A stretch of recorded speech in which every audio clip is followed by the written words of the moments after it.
Breaking news చూస్తున్నాం. పాకిస్తాన్ పాడుబుద్ధి, పాకిస్తాన్ వక్రబుద్ధి, పాకిస్తాన్ దొంగ బుద్ధి మరోసారి బయటపడింది. ఎగువన కురుస్తున్న వర్షాల నేపథ్యంలో నార్త్ ఇండియా మొత్తం అట్టుడికిపోతుంది. సింధు జలాలు ఇప్పుడు మనం నిలిపివేసుకున్నాము. సింధు జలాల అగ్రిమెంట్ లేనేలేదు. అయినప్పటికీ ఆ నదులు సట్లెజ్, రావి అండ్ చినాబ్, జీలం, సింధ్ ఈ నదులన్నీ కూడా ఉప్పొంగి ప్రవహిస్తున్న నేపథ్యంలో ఈ నదుల ప్రవాహం మొత్తం పాకిస్తాన్కి వెళ్ళి పాకిస్తాన్ ప్రజలు చచ్చిపోతారు. పాకిస్తాన్ ప్రజలు ఆ నదుల ప్రవాహంలో కొట్టుకుపోతారు. ఈ షహబాజ్ షరీఫ్ గాడు, ఆసిముని అందరూ కూడా చచ్చిపోతారని చెప్పి ముందస్తుగా భారత్ ఏం చేసిందనంటే, అరే వెదవల్లారా, ఇక్కడ నదులు ఉప్పొంగుతున్నాయి, మీ వైపుగా ప్రవాహాలు వస్తున్నాయి, చచ్చిపోతారా, దాక్కోండి అని చెప్పి ముందస్తుగా ఇన్ఫర్మేషన్ ఇచ్చింది. వారి ప్రాణాలని, వారి శత్రువుల ప్రాణాలను సైతం కాపాడాలి అనేటువంటి ఒక ఆలోచనతో ముందస్తుగా మన మంచితనాన్ని చాటుకునే ప్రయత్నం భారత్ చేసింది. కానీ ఇదే తప్పు. ఈ దుర్మార్లకి, నీచ్ కమిన్ కుత్తేగాళ్ళకి ఇదే తప్పు అయింది. మా పైన నీళ్లు వదిలేస్తారా? పదే పదే మీ నీళ్ళని మాపై వదిలేసి మా ప్రాణాలని నీళ్ళ పూర్తిగా చంపేస్తారా? మా ప్రాణాలని పూర్తిగా నీళ్ళలో నెట్టేస్తారా అని వార్నింగ్ ఇస్తున్నాడు. మళ్ళీ వాడు చచ్చిపోతారు నాయన, కాపాడుకోరా ఎదవా అంటే ఈ వక్రబుద్ధి వంకర వెదవగాడు వాడు ఏమన్నాడంటే, మళ్ళీ మీరు మా పైన నీళ్లతో యుద్ధం చేస్తున్నారా? మా ప్రజల ప్రాణాలని గాల్లో కలపాలని చూస్తున్నారా అంటున్నాడు. అరే నువ్వు చచ్చిపోతావని చెప్పి ఇన్ఫర్మేషన్ ఇస్తే వీడు తప్పుగా అర్థం చేసుకుంటాడని చెప్పి మనం డెఫినెట్గా అనుకోవాల్సిందే. కానీ ఇక్కడ ఒక విషయం ఏంటంటే, పదే పదే బీయింగ్ అన్ ఇండియన్ నేను ఒకటి ఏమంటానంటే, మనం కూడా కొన్నిసార్లు అతిగా మంచికి వెళ్తున్నాం, అతిగా మంచికి వెళ్తూ ఉన్నాం. ఆపరేషన్ సింధూర్ నిరంతరంగా కొనసాగుతుంది. ఆపరేషన్ సింధూర్లో పాకిస్తాన్ పని అయిపోయింది, మోకరిల్లిపోయింది. ఇక పాకిస్తాన్ జీవితంలో కోలుకోలేదు, 3 ముక్కలు అవ్వడం గ్యారంటీ అని భావించాం. కానీ వాళ్ళు ఏదో కాళ్ళు పట్టుకున్నారని చెప్పి కాళ్ళు పట్టుకొని బతిమాలారని చెప్పి ఆపరేషన్ సింధూర్ను ఆపేసుకున్నాం.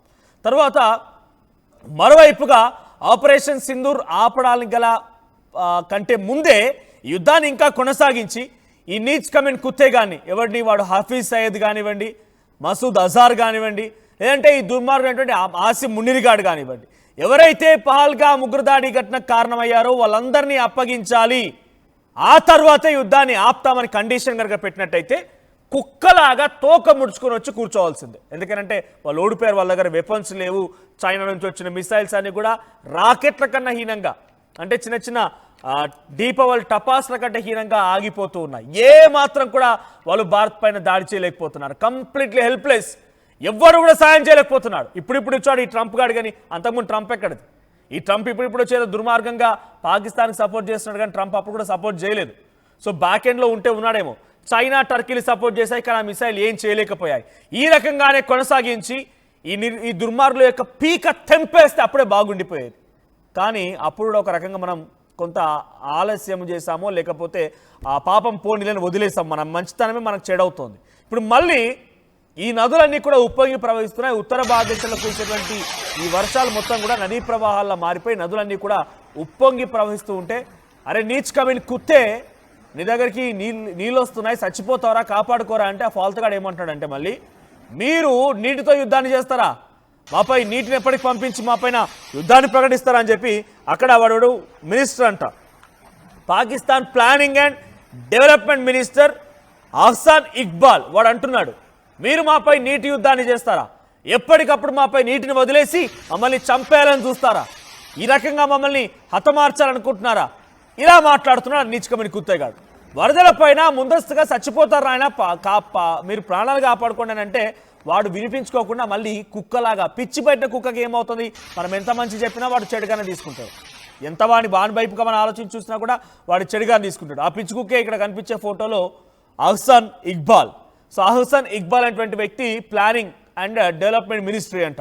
సో వాడికి, అరే మీ దగ్గర మీరు చచ్చిపోతున్నారు, జాగ్రత్త కాపాడుకోండి అని. చూడండి ఇక్కడ విజువల్ మీరు చూస్తున్నారు కదా, కార్లు కొట్టుకుపోతున్నాయి, ఇతరత్ర వాహనాలు కొట్టుకుపోతున్నాయి, జనాలంతా కొట్టుకుపోతున్నారు. నీళ్లు మొత్తం కూడా నిండిపోయి అక్కడ సమీప ప్రాంతాలు మొత్తం కూడా సగం పైగా సుమారు 2-3 ఫ్లోర్ల వరకు నీళ్ళు వచ్చాయి. ఒకటి కాదు, 2 and 3 ఫ్లోర్స్ వరకు నీళ్ళు వస్తే ప్రాణాలు కాపాడుకోండిరా దుర్మార్గులారా అంటే, మీరు చేయడం వల్ల మా ప్రాణాలు పోతున్నాయి అంటాడు ఎవలగాడు. I'm sorry to say this word, but ఈ హౌలా ఏమంటున్నాడంటే, ఎందుకు ఈ పాకిస్తాన్ల గురించి పదాన్ని వాడుతున్నానంటే, నాకున్నటువంటి ఆవేశాన్ని మేము ముంచే ప్రయత్నం చేస్తున్నాను. బహుశా మీరందరూ కూడా ఇలా ఆలోచిస్తున్నారు అనుకుంటాను నేను కూడా. అహ్సాన్ వీడేమంటాడంటే, మీరు నీటిని వదిలేసి మా ప్రాణాలు తీయాలని చూసారంటున్నాడు. సో ఇక్కడ మనకు నీళ్ళు ఆపడానికి అవకాశం లేదు. డ్యాములు ఇంకా ఇప్పుడు నిర్మాణంలో ఉన్నాయని ఒక ఆలోచన చేస్తున్నాం, కానీ నిర్మాణం జరగలేదు. నీటిని వెళ్లకుండా ఆపుకోగలుగుతున్నాం, కొన్ని దారి మళ్లించగలుగుతున్నాం. ఓవర్ఫ్లో వచ్చేసింది, చాలా భయంకరంగా నదీ ప్రవాహాలు ఉప్పొంగి ప్రవహిస్తున్నాయి. సట్లెజ్, రావి, బియాస్ ఈ 3 నదులు, చినాబ్, జీలం ఇవన్నీ కూడా సింధ్ 6 నదులు ఉంటే 6 నదులు ఉప్పొంగి ప్రవహిస్తూ ఉంటే ఏమాత్రం ఏం ఇంకా చేయగలుగుతాం. సో అందుకే ఇవన్నీ ఉప్పొంగి ప్రవహిస్తున్నాయి, ప్రాణాలు కాపాడుకోండి అని చెప్పి మన మంత్రిత్వ శాఖ నుంచి అటు ఇన్ఫర్మేషన్ వెళ్ళింది పాకిస్తాన్కి. కానీ పాకిస్తాన్ దాన్ని మంచిగా తీసుకొని సదుద్దేశంగా మంచి ఉద్దేశంగా భావించకుండా మీ దగ్గర 150,000 మంది ప్రాణాలు కాపాడగలిగాం. మనం ఇచ్చిన ఇన్ఫర్మేషన్తోని 150,000 మందిని వెంటనే నదీ సమీప ప్రాంతాల మొత్తాన్ని కూడా ఎవాక్యుయేట్ చేయించారు. ఒకసారి విజువల్ చూడండి ఏ రకంగా కొట్టుకుపోతున్నాయో. సో ప్రాణాలు పోయేది కదా అట్లా రకంగా. ఆస్తి పోతే, నువ్వు ఉగ్రవాదులు చచ్చిపోతే ఉగ్రవాదులు డబ్బులు ఇవ్వగల సామర్థ్యం నీ దగ్గర ఉంది. ఆ ట్రంప్తో పొత్తు కట్టుకొని ఉగ్రవాదులకు ₹1 కోటి ఇచ్చావు. వాళ్ళ ఆస్తులు పోతే ఆస్తులు కొనియగలుగుతావు, కానీ ప్రాణాలు పోతే ప్రాణాలు కొనివ్వలేవు కదా. అరే పాకిస్తానీడు ఆ దుర్మార్గుడు నీచ్ కమిన్ కుత్తేగాడైనా ఇప్పుడు ఆ కారు పోయింది. వాడు ఉగ్రవాదులకే మళ్ళీ డబ్బులు ఇవ్వగలిగిన శక్తి ఉన్నటువంటి పాకిస్తాన్ వాడు ట్రంప్ దగ్గర డబ్బులు తీసుకొచ్చి ఆ ఉగ్రవాదులకు డబ్బులు అప్పచెప్పేటువంటి ధైర్యం ఉన్న వ్యక్తి వాడు. ఆస్తులు పోతే మళ్ళీ డబ్బులు ఇస్తాడేమో, కానీ ప్రాణాలు పోతే లరా సుంటా. ఈ వరవకి ప్రాణాలు పోతాయని చెప్పి భారత్ కొంత సదుద్దేశంతో భావించి వాడికి ముందస్తు ఇన్ఫర్మేషన్ ఇస్తే వాడు 150,000 మందిని అక్కడి నుంచి ఎవాక్యుయేట్ చేయించుకున్నాడు, అక్కడి నుంచి పంపించేశాడు. ఇది కదా మేము చేసిన గొప్పతనం. కానీ మనం చేసేటువంటి మంచి చర్యలు కూడా ఆ దుర్మార్గుడికి తప్పులానే అనిపిస్తున్నాయట. కావాలనే నీటిని ఉపయోగించి మాపై యుద్ధం చేసి మమ్మల్ని మొత్తం చంపేయాలని కుట్ర చేస్తోంది భారత్ అని చెప్పి అహ్సన్ ఇక్బాల్, ఇక్కడ ఫోటోలో కనిపించేటువంటి ఆ స్పెట్స్ పెట్టిన వ్యక్తి అహ్సన్ ఇక్బాల్, ఆ నీచ్ కమిన్ కుత్తేగాడే ఇప్పుడు అంటున్నాడు భారత్ మాపై యుద్ధాన్ని చేస్తోంది, నీళ్లను పంపించి అనవసరంగా మా ప్రాణాలు తీయాలని చూస్తోంది అని చెప్పి మాట్లాడుతున్నాడు Ahsan Iqbal. Pakistan planning and development ministry అంట. సో కావాలని సింధు జలాలను ఎప్పటికప్పుడు ఒడిసి పట్టుకుంటోంది, ఆ తర్వాత అనవసరంగా వదిలేస్తూ మాపై నీటి యుద్ధాన్ని చేస్తోంది.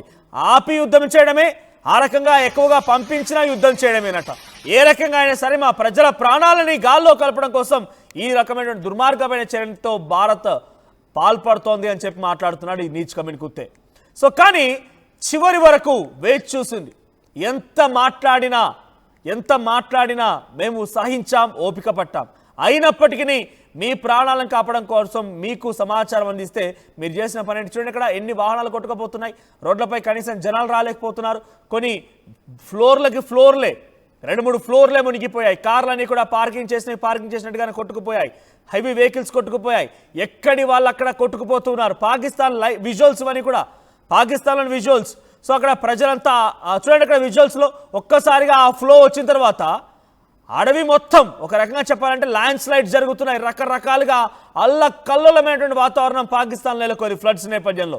ఆ ఫ్లడ్స్ అలా వస్తున్నాయి, ఇలా విరవా దాక్కొండ్రా అంటే కాపాడుకోండ్రా అంటే వాడు మళ్ళీ మనపైనే పిచ్చి ప్రవర్తనలు, పిచ్చి ప్రేలాపనలు, పిచ్చి మాటలు మాట్లాడుతూ మరోసారి పిచ్చి కూతలు కూస్తూ ఉన్నాడు. ఏదేమైనా వాళ్ళు ఎన్ని కూతలు కూసినా వన్ థింగ్ ఈజ్ క్లియర్, మన అతి మంచితనమే కొన్ని సందర్భాల్లో మనకే చెడు చేస్తుండడానికి ఇది కూడా ఒక ఉదాహరణే కాబోలు.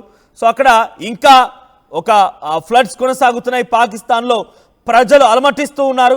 అక్కడి వెధవలు, ప్రభుత్వాలు నడిపించేటువంటి ఆ పాలకులు మీరు ప్రజల్ని కాపాడుకోండి రా అంటే వాళ్ళ చేతగాక పదే మంది మీద పడి ఏడుస్తాం, మేము పక్కన మీద ఏడుస్తాం, వాని దగ్గర అప్పు తీసుకొచ్చుకుంటాం, వాని కాళ్ళు మొక్కుతాం, వీని కాళ్ళు మొక్కుతాం అని చెప్పి రకరకాలుగా ప్రయత్నాలు చేస్తారే కానీ ప్రజల ప్రాణాలను కాపాడుకునేటువంటి ఒక దిక్సూచి, ప్రజల ప్రాణాలు కాపాడుకునే ఒక ప్లాన్స్ మాత్రం ఏమాత్రం ఉండవు. ఏం కాదులే వీళ్ళకి అంత ట్రంప్ ఉన్నాడు కదా, మళ్ళా ఉగ్రవాదులను పెంచి పోషించేటువంటి చర్యల్లో భాగంగా ₹1 కోటి ఏ రకంగా అయితే ఉగ్రవాదులకు ఇచ్చాడో, ఇప్పుడు ఇక్కడ కోల్పోయినటువంటి ఆస్తి నష్టం, ప్రాణ నష్టం జరిగిన వారికి కూడా ఆ ₹1,00,00,00,000 ట్రంప్ దగ్గర అరవకొద్ది తీసుకొచ్చుకుని డబ్బులు ఉన్నాయి కదా, ట్రంప్ కాళ్ళు మొక్కి ట్రంప్ దగ్గర మోకరిల్లిపోయి మొక్కినటువంటి ఆ డబ్బులు ఉన్నాయి కదా, అవన్నీ తీసుకొచ్చి అందరికి ఇస్తాడులే, పోయేదేముంది. కానీ మనం చేసేటువంటి మంచి పనులే కొన్ని సందర్భాల్లో మనకు ఈ రకంగా ఈ రూపంలో కొంత చెడవుతూ ఉన్నాయి. మనం మంచి కోసం చెప్తే వాడు దాన్ని కూడా చెడుగానే తీసుకుని అంతకుమించి మనం ఏం చేయలేము ఇక. కానీ పాకిస్తాన్ పైన ఎప్పటికైనా భారత్పై ఆధారపడి భారత్ పైనే I'm proud to be an Indian. కొన్ని దేశాలే పాకిస్తాన్ అని శత్రు దేశం సైతం భారత్పై ఆధారపడాల్సిందే, మనం వేసే భిక్షపై ఆధారపడాల్సిందే, మనం వేసేటువంటి ఆ ఎంగిలి మెతుకులకు ఆశపడాల్సిందే. నీళ్లు పంపిస్తే కానీ వ్యవసాయం లేదు, మనం చెప్తే కానీ వాళ్ళకి సమాచారం తెలియదు, మనం ఒక రకంగా చెప్పాలంటే వాళ్ళు కంప్లీట్గా ఒక రకంగా భారత్పై ఆధారపడి బతుకుతున్నారు. నీళ్ళ కోసం నీళ్లు లేవు, కంప్లీట్గా వాష్ అవుట్ అయిపోయాయి. కానీ ఇప్పుడు మళ్ళీ వరదలు వస్తున్నాయని చెప్పి ముందస్తుగా సరే వదులుతున్నాం నాయన, ఇక్కడ మేము ఆపుకోలేకపోతున్నాం, నీళ్ళు మొత్తం కిందికి వస్తున్నాయి, దిగువకు వచ్చి చచ్చిపోతారు నాయన, ప్రాణాలు కాపాడుకుంటారు అంటే అది కూడా తప్పే పడుతున్నారు ఈ ఫాల్తుగాళ్ళు. సో ఇంతకు మనం చేసేది ఏం లేదు. But one thing is clear, Pakistan ఎప్పుడు మనకు శత్రుత్వ దేశమే. మనం ఎంత దయా దాక్షిణ్యాలు చూపించినా, ఎంత జాలి దయా కరుణ ఇంకేదైనా కొత్త పదాలు జోడించి మనం చూపించినా ఎప్పటికీ మన శత్రు దేశమే. ఎప్పటికీ మనల్లో ఒక కుట్రలు కుతంత్రాలు చేసి మనల్ని ఆందోళన పరిచేటువంటి ఆలోచన చేసినటువంటి శత్రు దేశమే. సో అందుకే చెప్తున్నాను, ఈ రకంగా ప్రతిసారి పాకిస్తాన్ దెబ్బ కొట్టిన కొద్ది పాకిస్తాన్ కొంత కుంగుబాటు గురవుతున్న కొద్ది. మీరు చూడండి విజువల్లో సుమారుగా 2 ఫ్లోర్లు మునిగిపోయాయి. 2 ఫ్లోర్లు మునిగిపోయాయి. పాకిస్తాన్లో కరెంట్ సిచ్యువేషన్ అది. ఇలా చచ్చిపోతారు నాయన, ప్రాణాలు కాపాడుకుంటారా అంటే ఈ విధంగా మళ్ళీ భారత్ పైన కుట్రలు బన్నుతున్నారు. భారత్ మాపై ఇట్లా చేస్తోంది, భారత్ మాపై అట్లా చేస్తుందని చెప్పి మన పైన కుట్రలు బన్ని మన పైన రకరకాల ప్రయత్నాలు చేస్తున్నారు. సో ఎప్పుడైతే పాకిస్తాన్ మొత్తం కుంగుబాటు గురవుతుందో, పాకిస్తాన్ నిస్సహాయ పరిస్థితిలో ఉంటుందో, ఆ నిస్సహాయ పరిస్థితిలోకి పాకిస్తాన్ వెళ్ళినప్పుడల్లా భారత్లో ఉన్నటువంటి కొంతమంది దుర్మార్గులు స్లీపర్ సెల్స్ అంతా యాక్టివ్ అవుతూ ఉంటారు. సో ఒక్కసారి మళ్ళీ చెప్తున్నాను, దయచేసి మీ చుట్టూ ఉండే వారిని ఒక కంట కనిపెట్టండి. మనం ఎప్పుడు అనుకోలేదు నార్త్ ఇండియా జమ్మూ కాశ్మీర్లోనే స్లీపర్ సెల్స్ ఉంటారనుకున్నాం. మన సికింద్రాబాద్లో ఒక దుర్మార్గుడు బయటపడ్డాడు, విజయనగరంలో ఒక దుర్మార్గుడు బయటపడ్డాడు, కర్నూల్లో ఒక దుర్మార్గుడు బయటపడ్డాడు. కుటుంబాలే మొత్తం వారికోసం సహకరిస్తూ ఉన్నాయి. సో ఇటువంటి పరిస్థితి ఉంది కాబట్టి ఆ నీచ్ కమిన్ కుత్తేగాలకి సపోర్ట్ చేసే ప్రతి ఒక్క దుర్మార్గుడు కూడా భారతీయ ద్రోహే. వారిని బహిరంగంగా శిక్షించకపోతే భారత్కి ఎప్పటికైనా చేటే, భారత్కి ఎప్పటికైనా వారి నుంచి ప్రమాదమే. కాబట్టి అటువంటి వారిని గమనించండి. సో మళ్ళీ భారత్ చేసినటువంటి అతి మంచి, భారత్ కొంత ప్రజలను ఉద్దేశంగా తీసుకొని ప్రజల్ని ఆలోచించి వాళ్లకు సమాచారం అందిస్తే మళ్ళీ మనకే వాడు పిచ్చి ప్రేలాపనలు పిచ్చి మాటలు మాట్లాడుతూ భారత్ మా పైన కుట్ర చేస్తోంది, మా ప్రజల్ని చంపేయాలని చూస్తోందని చెప్పి మాట్లాడుతున్నాడు. సో ఈ పాకిస్తాన్ దుర్మార్గుల యొక్క వ్యాఖ్యల పైన మీ అభిప్రాయం ఏంటి? కామెంట్ చేయండి.